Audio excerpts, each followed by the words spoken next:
என்ன வீட்ல எல்லாம் அப்படியே அப்படியே கிடக்கு? ட்ரெஸ் எல்லாம் பாரு அப்படி அப்படியே கிடக்குது. மடிச்சு வைக்கலாம் தானே, வீட்ல சும்மா தானே இருக்க. இல்லங்க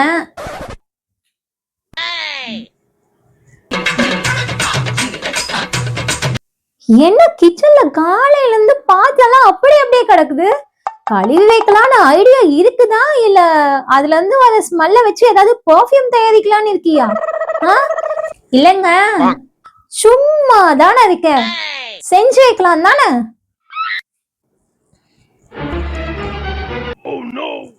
ஏமா வெளிய மழை வர மாதிரி இருக்கம்மா, போய் ட்ரெஸ் எல்லாம் எடுத்துட்டு வா.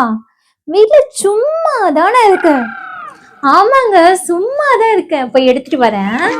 இதெல்லாம் கூட கவனிக்க மாட்டியா? என்ன சொல்லிட்டு போயிட்டாரு, கோவப்படலான்னு பார்த்தா திரும்பவும் ஏதாவது சொல்லாமல போயிட போறாரு. சொல்லிட்டோம், அதை வச்சுக்கலாம். நான் கேரளாக்கு போய் 2 கும்கி யானையை கூட்டிட்டு வரலான்னு இருக்கேன். எதுக்குங்க? தோ கட்டில்ல பத்தியா தலகாணி எல்லாம் அப்படி அப்படியே கிடக்குது, அத தூக்கி செல்ஃப்ல வைக்க வேணா, அதுக்குதான் போய் கும்கி யானை கூட்டிட்டு வந்துடுறேன். வீட்டுல சும்மா தானே இருக்க, இத கூட எடுத்து வைக்க மாட்டியா? நில்லுடா, சொல்லிட்டு நீ பாட்டுக்கு போயிட்டு இருக்க. என்னம்மா வாய்ஸ்லாம் மாறுது? மவனே கை காலே இடமாது பாக்குறியா? இந்த 4 தலகாணிய தூக்கி செல்ஃப்ல வைக்க கும்கி யானையை கூட்டிட்டு வரியா? நானும் காலையில இருந்து பாத்துட்டு இருக்கேன். வீட்டுல சும்மா தானே இருக்க, வீட்டுல சும்மா தானே இருக்க, வீட்டுல சும்மா தானே இருக்கன்னு வாயாம குத்தி காட்டிட்டே இருக்க. அப்ப நானும் கத்தி எடுத்து குத்தி காட்ட வேண்டியது இருக்கும், பரவாயில்லையா? நீயும் காலையில இருந்து சும்மா கொயட்ட விட்டு தூங்கிட்டு தானே இருக்க. இந்த 4 தலகாணியை தூக்கி செல்ஃப்ல வச்சா நான் குலைஞ்சிருவியா? நீ சும்மா தானே வீட்டுல இருக்க? வீட்டுல சும்மா தான் இருக்கேனா? வேணா விஜய் அண்ணா கிட்ட பேசி தமிழ்நாடு சிஎம் போஸ்ட வாங்கிட்டா, தமிழ்நாட்டையே ஆட்சி பண்ணிட்டு இருக்கேன். இப்ப மட்டும் தமிழ்நாடு சிஎம் ஆனா எப்படி இருக்கும்? ஐயோ பாவம் தமிழ்நாடு மக்களோட நிலைமை. ஆமா நீ வீட்டுல சும்மா தானே இருக்க. சும்மா தானே இருக்கேனா? காலையில 6 மணிக்கு எழுந்திருச்சு உனக்கு டீ, உன் பொண்ணுக்கு காஃபி போட்டு கொடுக்கணும். அதுக்கப்புறம் டிஃபன் ரெடி பண்ணணும். உனக்கு சாம்பார் பிடிக்காது, எனக்கு சட்னி தான் வேணும்னு கேட்ப, அதுவும் சின்ன வெங்காய சட்னி தான் வேணும்னு கேட்ப. உன் பொண்ணு அம்மா எனக்கு சட்னி பிடிக்காதுமா, எனக்கு சாம்பார் தான் வேணும் அப்படின்னு கேட்பா. ஆளுக்கு ஒரு டிஷ்ஷை ரெடி பண்ணணும். இதுக்கு நடுவுல உன் பொண்ணு தலையை விரிச்சு போட்டு வந்து அம்மா எனக்கு தலை சீவி விடுங்கம்மா, ஸ்கூலுக்கு லேட் ஆயிடுச்சு அப்படின்னு கேட்பா, அதையும் செய்யணும். உனக்கு ஷர்ட்ல இருந்து ஷாக்ஸ் வரைக்கும் அயன் பண்ணி கொடுத்தாதான் போடுவ, அதையும் பண்ணணும். இதையெல்லாம் பண்ணிட்டு உங்களை ஆபீஸ்க்கும் அவளை ஸ்கூலுக்கும் அனுப்பிட்டு நான் சாப்பிட்றதுக்கே மணி 11 ஆயிடும். அதுக்கப்புறம் தான் நான் மதிய சாப்பாட்டுக்கு காய்கறியே வெட்டணும். வெட்டி முடிச்சுட்டு சமைக்கலான்னு பார்த்தா மணி 12 ஆகி இருக்கும். 1:30 மணிக்கு அலாரம் அடிச்சா போதும், டிங் டாங்னு டைனிங் டேபிள்ல கரெக்டா வந்து உட்காந்துருவேன். சாப்பாடெல்லாம் எடுத்து டைனிங் டேபிள்ல வைக்கிறது கூட சின்னதா ஒரு ஹெல்ப் பண்ண மாட்டேன். எல்லாத்தையும் எடுத்து வச்சுட்டு சப்பா உட்காந்து சாப்பிடலான்னு உக்காந்தா அப்போதான் நீ கேப்ப, எம்மா கருவேப்பிலை கொத்தமல்லி எல்லாம் எடுத்து வைக்க வேஸ்ட் பிளேட் வைக்கலையான்னு கேப்ப. இல்ல நான் தெரியாம தான் கேக்குறேன், அவ்வளோ பெரிய தட்டுல தம்மா துண்டு கருவேப்பிலை வைக்க உனக்கு இடம் இல்லையாடா? எல்லாம் சாப்பிட்டு முடிச்சுட்டு கொண்டு போய் கழுவி எடுத்து வைக்கவே மணி 3 ஆயிடும். அதுக்கப்புறம் தான் நான் வாஷிங் மிஷின்ல துணியே போடணும்.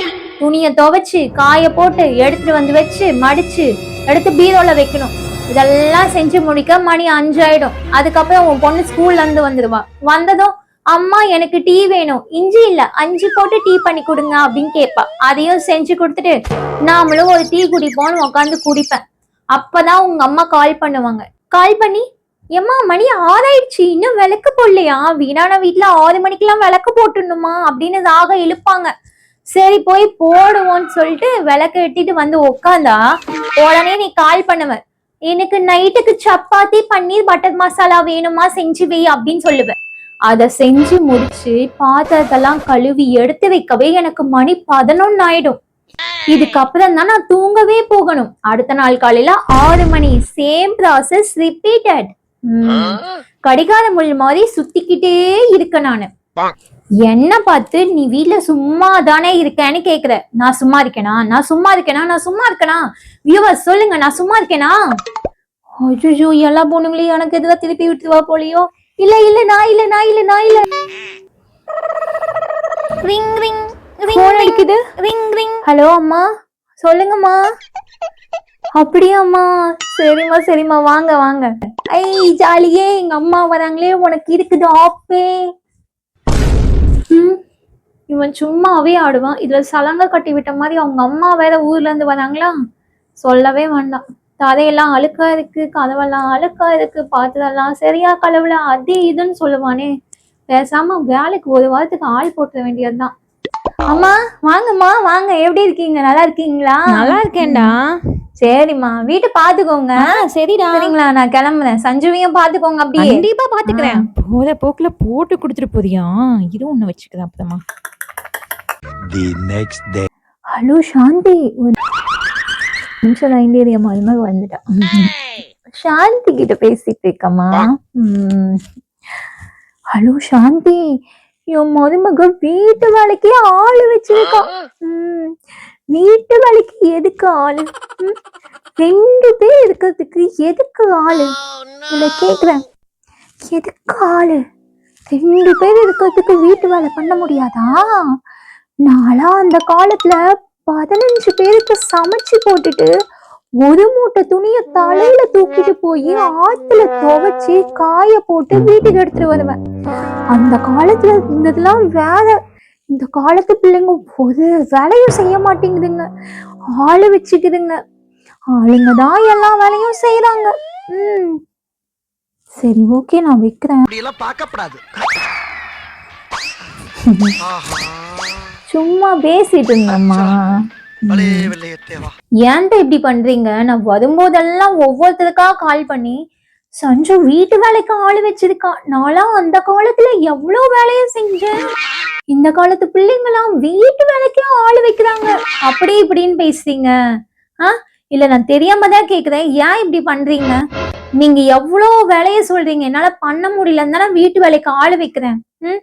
அதுக்கு ஒரு குத்தோன்னு சொல்லி ஓட்ட விழுந்த டேப் ரெக்கார்டு மாதிரி ஊரு ஃபுல்லா சொல்லிட்டு இருக்கீங்க.